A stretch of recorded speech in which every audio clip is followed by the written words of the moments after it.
Hello viewers, welcome to TN jobs Tamil. Tamil Nadu அரசு government ஆஃபீஸில் வந்துட்டு நமக்கு நியூவாக ஒரு நோட்டிஃபிகேஷன் வந்திருக்கு. இந்த நோட்டிஃபிகேஷனோட எலிஜிபிலிட்டி நீங்கள் 8th எனி டிகிரி வரைக்கும் முடிச்சிருக்கலாம் அப்படின்ட்டு அவங்க மென்ஷன் பண்ணியிருக்காங்க.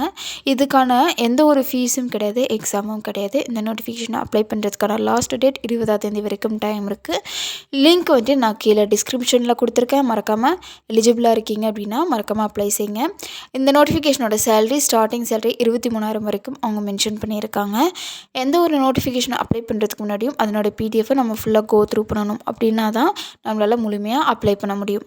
ஸோ அந்த நோட்டிஃபிகேஷன் பிடிஎஃபை வாங்க பார்க்கலாம். இது முழுக்க ஒரு ஆஃப்லைன் அப்ளிகேஷன் தான். இப்போ தான் first time TN jobs channel பார்க்குறீங்க அப்படின்னா மறக்காமல் லைக் பண்ணுங்கள், ஷேர் பண்ணுங்கள், சப்ஸ்கிரைப் பண்ணுங்கள். வாங்க வீடியோக்குள்ளே போகலாம். இதுதாங்க அவங்களோட அஃபிஷியல் நோட்டிஃபிகேஷனோட பிடிஎஃப். இது வந்து எங்கேருந்து வந்தது அப்படின்னா தஞ்சாவூர் மாவட்டத்துலேருந்து இது வந்தது.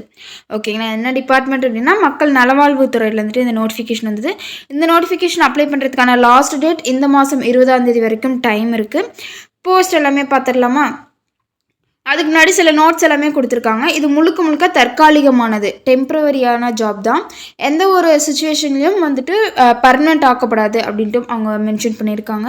இது வந்துட்டு ஒரு கான்ட்ராக்டான பேஸ்ட் ஒப்பந்த அடிப்படையில் தான் காலி பணியிடங்கள் பூர்த்தி செய்யப்படும் அப்படின்ட்டு அவங்க மென்ஷன் பண்ணியிருக்காங்க. ஓகேங்களா. ஃபஸ்ட்டு போஸ்ட் என்ன அப்படின்னா ஆய்வக நுட்புணர், அதாவது லெபார்டரி டெக்னீஷியன் கிரேடு 3 அப்படின்னு சொல்லக்கூடிய ஒரு போஸ்ட்டு. அந்த போஸ்ட்டுக்கு வந்துட்டு 3 வேகன்சிஸ் வந்துட்டு அவங்க அலோகேட் பண்ணியிருக்காங்க. கான்ட்ராக்ட் தான், முன்னாடியே சொன்ன மாதிரி ஒப்பந்த அடிப்படையில் தான் உங்களுக்கு வந்து போஸ்டிங் போட போகிறாங்க. ஏஜ் வந்துட்டு பார்த்தோம் அப்படின்னா இதில் வந்து அவங்க மென்ஷன் பண்ணலை. ஓகேங்களா. எஜுகேஷனல் குவாலிஃபிகேஷனை பொறுத்த வரைக்கும் நீங்கள் வந்துட்டு ஹையர் செகண்டரி, அதாவது 12th வந்துட்டு நீங்கள் முடிச்சிருக்கணும். வித் டிப்ளமோ, அதாவது டிஎம்எல்டி அப்படின்னு சொல்லக்கூடிய லெபார்டரி டெக்னாலஜி அந்த கோர்ஸ் வந்துட்டு நீங்கள் முடிச்சிருக்கணும் அப்படின்ட்டு சொல்லியிருக்காங்க. இதற்கான சம்பளம் பொறுத்த வரைக்கும் 13,000 ரூபாய் வந்துட்டு அவங்க சேலரி அலோகேட் பண்ணியிருக்காங்க.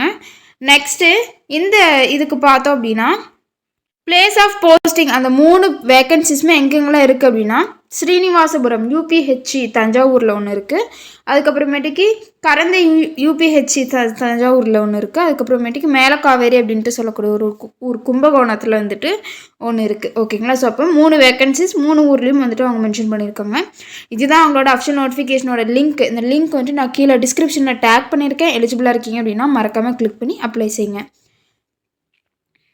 இது முழுக்க ஒரு ஆஃப்லைன் அப்ளிகேஷன் அப்படிங்கிறதுனால அந்த அப்ளிகேஷன் பின்னாடி என்னென்ன டாக்குமெண்ட்ஸ்லாம் அட்டாச் பண்ணணும் அப்படின்ட்டு அவங்க மென்ஷன் பண்ணியிருக்காங்க. என்னென்னு பார்க்கலாமா? ஃபர்ஸ்ட்டு செல்ஃப் அட்டஸ்டட், ஓகேங்களா, அந்த டாக்குமெண்ட் வந்துட்டு அட்டாச் பண்ணணும்.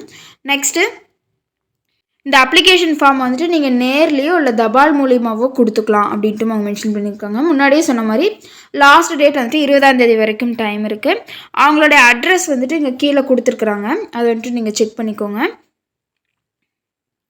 ஸ்க்ரீன்ஷாட் எடுத்து வச்சுக்கோங்க. ஸோ தட் யூஸ்ஃபுல்லாக இருக்கும்.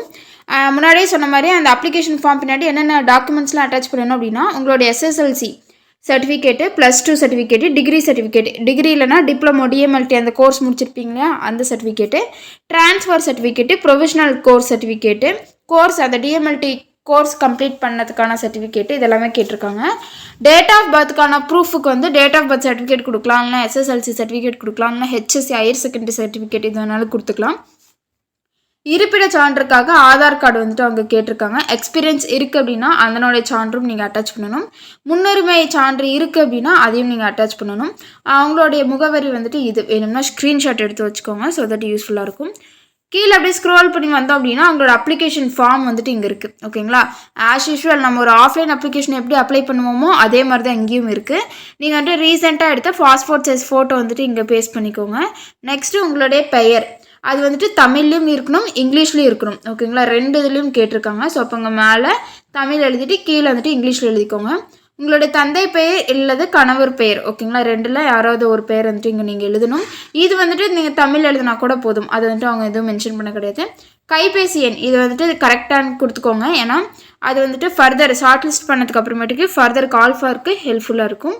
நெக்ஸ்ட்டு உங்களோட டேட் ஆஃப் பர்த், ஓகேங்களா, அதாவது இந்த டேட் படி உங்களுக்கு என்ன வயதோ அந்த வயதை தான் நீங்கள் குறிப்பிடணும். அதாவது 28/2/2025 அந்த டேட் படி உங்களுக்கு என்ன வயதோ, ஓகேங்களா. முன்னுரிமை இருக்குது அப்படின்னா அந்த சான்று வந்துட்டு நீங்கள் இந்த அப்ளிகேஷன் பின்னாடி இணைக்கப்படணும்.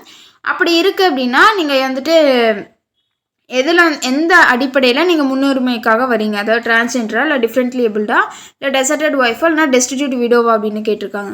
கல்வி தகுதியை பொறுத்த வரைக்கும் நீங்கள் 10th ஸ்டாண்டர்டில் எவ்வளோ மார்க்ஸ் எடுத்தீங்க அந்த மார்க்ஸ் வந்துட்டு பர்சன்டேஜாக கன்வெர்ட் பண்ணி இங்கே நீங்கள் மென்ஷன் பண்ணணும். 12லேயும் அதே மாதிரி தான் எவ்வளோ மார்க்ஸ் எடுத்தீங்க அதை வந்துட்டு நீங்கள் அங்கே பர்சன்டேஜாக வந்துட்டு கன்வெர்ட் பண்ணணும். அதேமாதிரி டிப்ளமோ அல்லது டிகிரி எது வேணாலும் படிச்சிருக்கலாம். நீங்கள் படித்த அந்த கோர்ஸோட நேமு அப்புறம் பர்சன்டேஜ் என்ன கிளாஸ் வரைக்கும் நீங்கள் படிச்சிங்க, அதாவது 3rd இயரா 4th இயரா அந்த மாதிரி நீங்கள் மென்ஷன் பண்ணணும்.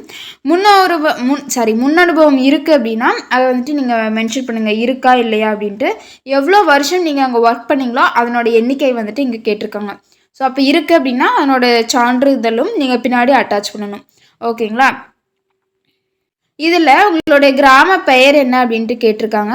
அண்ட் அது மட்டும் இல்லாமல் உங்கள் கிராமத்துக்கு பக்கத்தில் இருக்கிற சுகாதார நிலையத்துடைய பெயர் என்ன அப்படின்ட்டு அவங்க கேட்டிருக்காங்க. ஓகேங்களா? அதையும் நீங்கள் மென்ஷன் பண்ணணும்.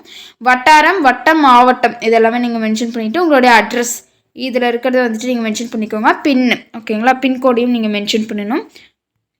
இதில் சின்னதாக ஒரு குறிப்பு கொடுத்துருக்காங்க. என்ன அப்படின்னா, அனைத்து உரிய சான்றிதழ்கள் மற்றும் ஆவணங்கள் சுய கையொப்பமிட்டு இணைக்கப்பட வேண்டும் அப்படின்ட்டு சொல்லியிருக்காங்க. அதாவது அட்டாச் பண்ணுற எல்லா டாக்குமெண்ட்ஸுமே உங்களோட சைன் போட்டு தான் நீங்கள் அட்டாச் பண்ணணும். ஆவணங்கள் இணைக்கப்படாத விண்ணப்பங்கள் நிராகரிக்கப்படும் அப்படின்ட்டு அவங்க மென்ஷன் பண்ணுங்க. சப்போஸ் நீங்கள் ஏதாச்சும் ஒரு அப்ளிகேஷன் ப்ரூஃப் வந்துட்டு நீங்கள் மிஸ் பண்ணிட்டீங்க அப்படின்னா அது வந்துட்டு ரிஜெக்ட் ஆக சான்சஸ் நிறையவே இருக்குது. So TN jobs Tamil channel பிடிச்சிருந்தா மறக்காமல் லைக் பண்ணுங்கள், ஷேர் பண்ணுங்கள், சப்ஸ்கிரைப் பண்ணுங்கள். தேங்க்யூ.